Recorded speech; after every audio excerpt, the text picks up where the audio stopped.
Welcome to this week's edition of Valpo Basketball Preview. Todd Ickow, joined by head coach Bryce Drew, as the Crusaders off a 2-0 week. It's good to talk after a 2-0 week, and it kind of puts you in the mix there. A lot of teams right now fighting for second place, and a lot up for grabs in the conference as you get into the meat of the season. I think Green Bay's obviously taken the lead and still undefeated, playing excellent basketball. A lot of other teams are playing well. It seems to be very, scrunched up right now. So the next few weeks will be interesting to see how it separates.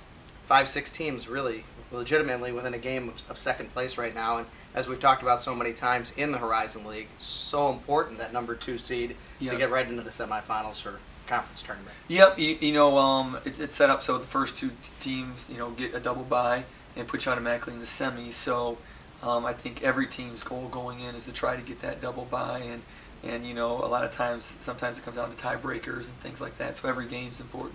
Now let's talk about this week, and it is a very difficult week, maybe as difficult a conference week as you'll have.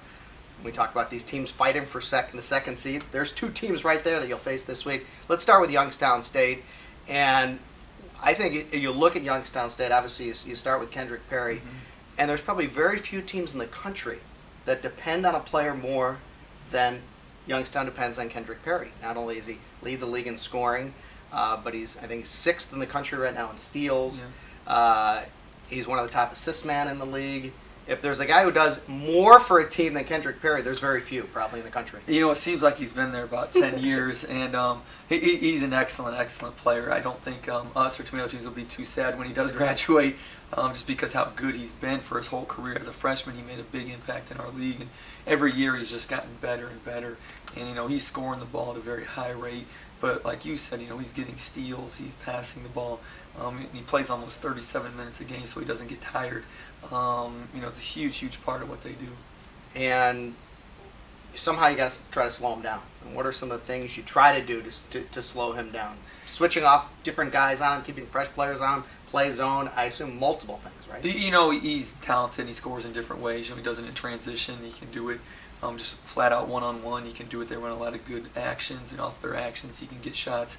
So it's something that you have to stay with for 40 minutes. If you let down for a couple minutes, he can put 8 or 10 points on the board really quick. All right, let's talk a little bit about how you guys are playing and how you've sort of turned things around here. The last 2 games, excellent ball games. Slow starts, both games.